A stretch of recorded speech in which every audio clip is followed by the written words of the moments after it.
幸せな夢の中にいたいよね。わかるよ。失っても生きていくしかないんです。お前に何がわかるんだ。お前みたいな子供に。この少年は弱くない。君と俺とでは価値基準が違う。あれ以上生きてると醜くまずくなるんだよ。だから食ってやったんだ。俺はいかなる理由があろうとも鬼にならない。 Hey guys, it's Ali here, and I have an avatar now, so I would like to be making more of these videos. In today's video, I'm going to be very overanalyzing Demon Slayer. Now, there's a lot to Demon Slayer, but for today at least, I just wanted to talk about what separates humans and demons and how the ideas were studied in the past. As I was writing the script, I actually realized I go on and on about how humans and demons are pretty much the exact opposite of each other. That got me thinking, what exactly makes a person human to begin with? And that led me to explore many other things. Today I'll be analyzing different philosophical standpoints and referencing different philosophers. Some names been recognized such as Immanuel Kant, Karl Marx, and even Thomas Hobbes. First off, now when it comes to demons and Demon Slayer, it's not a story that is portrayed as morally gray such as Attack on Titan does. We are always given a dilemma in which the main objective to solve said dilemma is by killing the demon. Except Nezuko. Nezuko needs to be protected. More so, the story focuses on how people deal with emotions such as loneliness, guilt, regret, trauma, and so on. There are a lot of human emotions. In the world of Demon Slayer, demons practically don't age and easily regenerate while humans do not. In this story, this concept is portrayed as characteristics that are meant to be seen as beautiful and cherished rather than weaknesses, but demons see these as weaknesses because that's what makes them weak. In the words of Upper 6, supposedly, demons don't age, we don't need money to eat, we don't fall sick, we don't die, we don't lose anything. In other words, she's saying demons are perfect creatures, or at the very least, superior creatures. These two ideals clash many times throughout the series. But first off, how can humans possibly turn such weaknesses into refined strengths? Well, first off, let me introduce you to Karl Marx, a German philosopher. He believed that constantly working is one of the things that makes us human. His justification for, well, constantly working is that he thinks this allows humans to be creative, and supposedly it fulfills our species' essence. It allows people to pass down knowledge and skills for the next generation to be refined. Though he's more well known for his studies on the struggles between social classes, he still has a point in which what makes us human is that we constantly work to refine ourselves. A good example of this concept in use is Gyu's 11th form, which he developed on his own knowledge. This is Netsu's godly 7th form he developed on his own. Mitsuru's Breath of Love based on sun breathing and her unique whip style blade only she can use. All of these are abilities their predecessors, including Yoruichi, the strongest demon slayer, were unable to perform. The ability to alter and change one's combat abilities is a concept demons are unable to do, as each demon has its own unique abilities, so it's impossible for demons to learn from each other. Even Muzan can't provide such creativity, he can only enhance them. So in a way, humans are able to form this sort of eternal study from generation to generation to fight demons. If we look into the concept of individualism rooting from Thomas Hobbes' studies, and individualism enhances the moral value of an individual by their actions and achievements.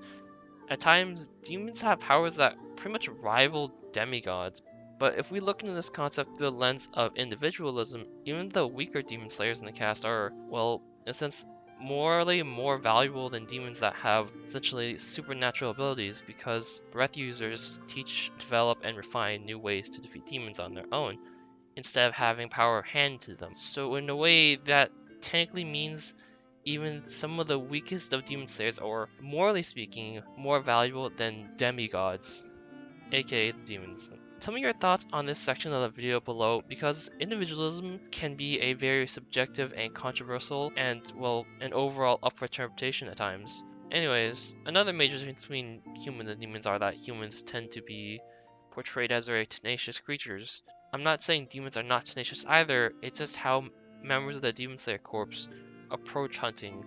They honorably fight to the death, and if one generation fails, the next will take its place and finish what started. The best two examples I think of are Shinobu and Giyu.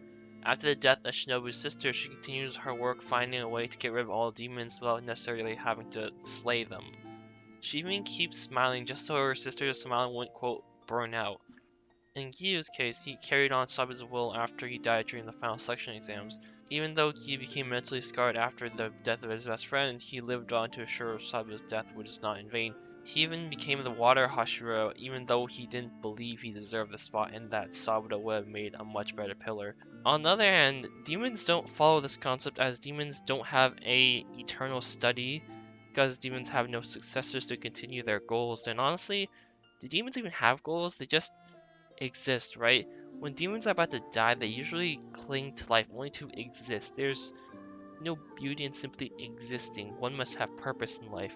Actually, Eastern philosopher Confucius believed in all good and strong will of humans as the default setting. He believed that humans by their nature are kind-hearted creatures, unless altered by outside causes. This is how the demon slayers are portrayed, mainly all around good. Some of the pillars have attitude issues, but for the most part, they all have good intentions. Confucius believed that all humans are born good.